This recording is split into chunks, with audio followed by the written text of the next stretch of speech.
If you want to hear my latest update for my Pan That palette, then stick around.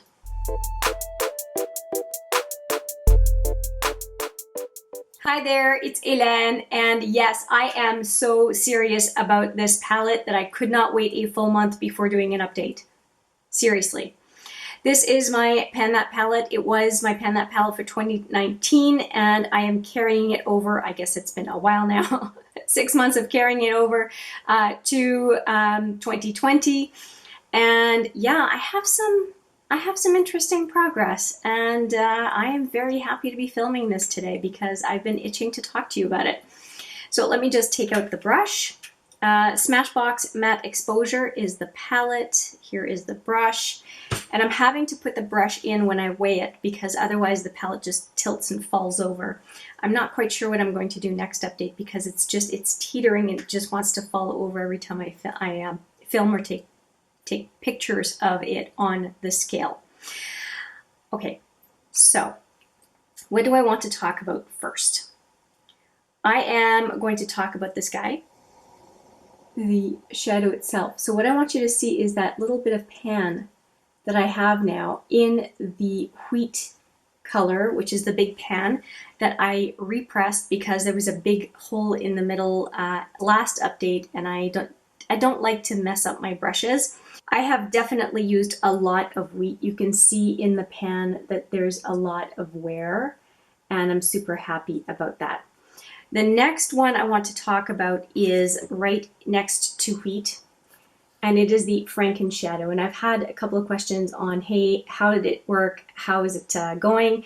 And this was a creation from taking this shadow right here, which was suede, and this shadow right here, which was truffle. I did not like these two, but thought I might want to mix it up. And I don't really care for that color as an eyeshadow, but I do like it as a bronzer, and I am wearing it today, in fact.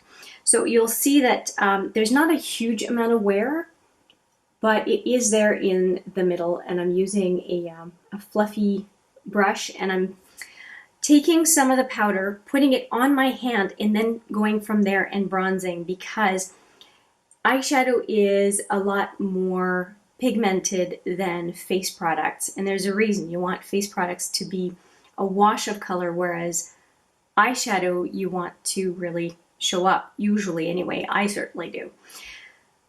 So that's what I've been doing here, and I'm going to continue to use it. There was a little bit less usage for a while because I was trying to use more cream products for contouring, and I'm pretty much done with that part of another project. So I'm going to be doubling down on this one for sure. Other progress, I did use this one, which is Blackout. No, not Blackout. Need to make sure here that I've got it right. Yeah, Blackberry. I used Blackberry once for sure, possibly twice this past month in an eye look. I also used Sumatra, and Sumatra is my default brow color, but I have been using the Anastasia Dip Brow in Taupe this past month. So I have used this one a handful of times, but more so the Anastasia Dip Brow because I wanted to get used to it, learn it, and it takes a number of days in a row to use a new product and figure it out. And I like it, I really like it, but I also like putting this in my brow. So once I'm done with my 10 uses of Dip Brow and I'm comfortable with it, which is just one more use, I will be back full force with this Sumatra. What else is there to talk about?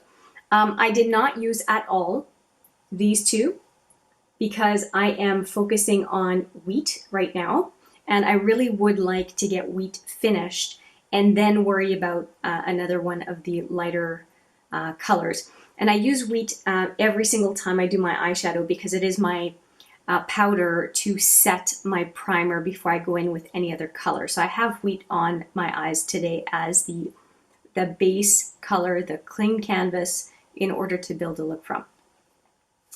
And finally, I want to talk about this guy. And I should probably have used these two. I'm wearing this one today on the outer lid crease and lower lash line, both kind of smoked out on the outside and then as liner toward the inside. And I really, really like the look. I actually wore this same look yesterday, but instead of purple, I had a blue hue. And if you're wondering what makes up the inner part of the look, let me show you. It is this little guy, for the most part. This is the Aftershock shadows from Clionadh. They still sell them in the larger size. These are the small pans they used to have. They're reminiscent of the KVD Alchemist palette. And so yesterday I used, I'll do it this way. Yesterday I used Current, which is the blue one. And today I used Breaker, which is the purple one. So let me see if I can give you some swatches of the two. And as a matter of fact, one shadow in the Urban Decay Ultraviolet is kind of, you can, which is called Lucid, you can kind of achieve by mixing a couple of these 4 highlighters from Clionadh. If you mix the purple and the green in this quad, you can get very, very close to Lucid. So here are the 2 highlighters that I'm talking about. Hopefully you can see the blue and the purple. On the eye, they really show their color. They're so beautiful, and especially when you see them at an angle, hopefully the camera will pick it up. The viewfinder doesn't always tell me what you're going to see. Yeah, I really, really like them. The blue was an icy blue yesterday. And now the purple it really does make me think of the Naked Ultraviolet. I stand corrected. So this is the Lucid dupe. This is the other combo I tried. So this is purple and the lime green, and this is the blue and the lime green. And this is very similar to Lucid. Let me do a Lucid swatch and I'll show you how close they are. Okay, so here is, in the middle, there is Lucid from the Naked Ultraviolet. And above, there is the mix of Current and High Voltage from Clionadh Cosmetics. They are very, very close. There's a little bit more blue still in here, but all I need to do is add a little bit more High Voltage just to make it closer to Lucid. They're very, very, very similar. So if you have Current and High Voltage from Clionadh Cosmetics, you have Lucid in your collection, basically. And Lucid, again, is this center shade in the Naked Ultraviolet that a lot of folks have been talking about. And it's so neat to know that basically, if you have the Clionadh quad, you have that particular shade that is what is getting people to be attracted to this palette. I mean, you even have the flashes of it on the front of the palette. It's a very eye-catching color. And I'm even wearing Lucid, before I figured out this dupe, I am wearing Lucid on the inner corner and a little bit on the inner lid up and down on the bottom as well. It's a very fetching accent to put on an eye look. And speaking of fetching accents, there's one more part of this look I did not talk about, and it's this guy. Now with Current from Clionadh, I could probably use that instead of this one, but this one, and this Makeup Geek Moon Phase, has kind of a pink to blue shift. It's a very pretty highlighter, so let me give you a swatch of that one. It's a very pretty highlighter, and of course there's more translucence in it than an eyeshadow, but it's quite nice on the brow bone to go along with the other colors I'm using. So it's this one down here, and depending on how you look at it, you'll see pink or you'll see blue. It's really quite pretty, and I have used this one a lot. So kind of icy blue to hot pink to peach is what I see in that highlighter. And yeah, it's a really nice duochrome highlighter. Unfortunately, it is Discontinued from Makeup Geek. It was in their original set of products, and I nabbed it at the very end when they were clearing everything out, and I'm very happy I did. But there are a number of highlighters that are similar to that with the pinky blue shift. So you can definitely find something similar, if not identical, in the makeup sphere. Now, with all that sidebar done, I am going to focus on this coming period, and it's going to be the following. Black Plum is going to be my focus, along with Drizzle. Drizzle I have not used yet, but they are a very, very good pairing, and I don't know why I wouldn't. So I may back off from Wheat a little bit and use this one more in the crease as a setting shadow and use this combo. I'm not sure. Of course, this one will be a go-to still if I'm doing more of a neutral brownish look. But for a cooler look, I think this combo is absolute bomb. Like I said, I'm going to go back into Sumatra and use that for my brows. And I think that that's all that I want to commit to. So really what I'm going to be using is Sumatra, Wheat, the Franken Shadow as a bronzer, and these two. That is where I'm at as far as the usage in the palette.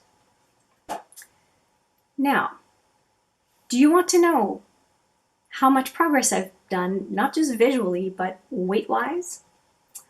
I can tell you. I have more than a half shadow's worth of use. A half shadow would be 0.5 grams. I have managed to use 0.6 grams of product in less than a month in this palette, and I could not be happier. I have gone from 184.2 to 183.6. That is, like I said, 0.6 grams difference. To me, that is huge. And I think that a big part of my accelerating success is because I'm multi-purposing this palette. So setting my primer, I have done this with this shadow a lot, and the predecessor that used to be in this pan, I did the same thing. Creating this Franken shadow was the best idea to use two shadows that I really didn't like. Using this guy in my brows is a no-brainer.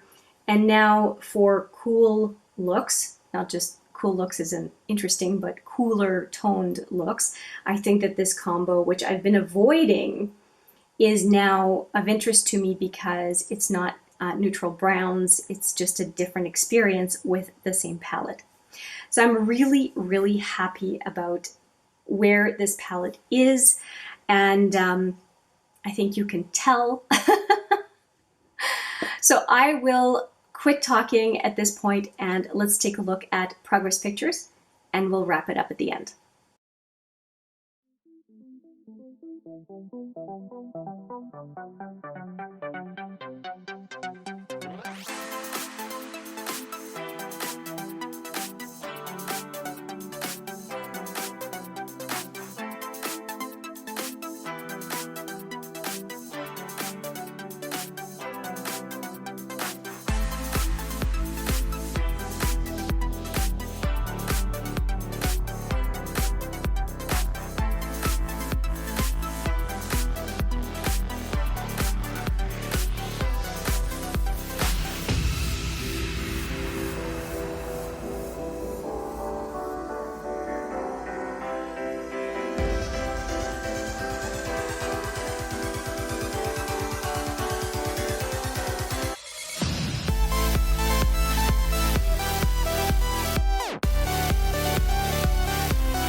So that's it. 0.6 grams done. I am so pleased. I hope you enjoyed the progress pictures. It's so nice to just see those shadows change. If you have any questions or comments regarding my progress, please leave me a comment. I am looking forward to reading them and answering them as I go. And if you are panning a palette, let me know. How is it going? Which one did you choose? Any tips, tricks, any hacks that you have to make a panning of a palette even more successful? I am all ears. There's some things that, we just don't necessarily think about, and it's just lovely to hear some ideas and thoughts and opinions from others who have had this type of journey as well. With that, I will say thank you so much for watching. I appreciate it every single time, and I look forward to seeing you in the next video. But for now, take care.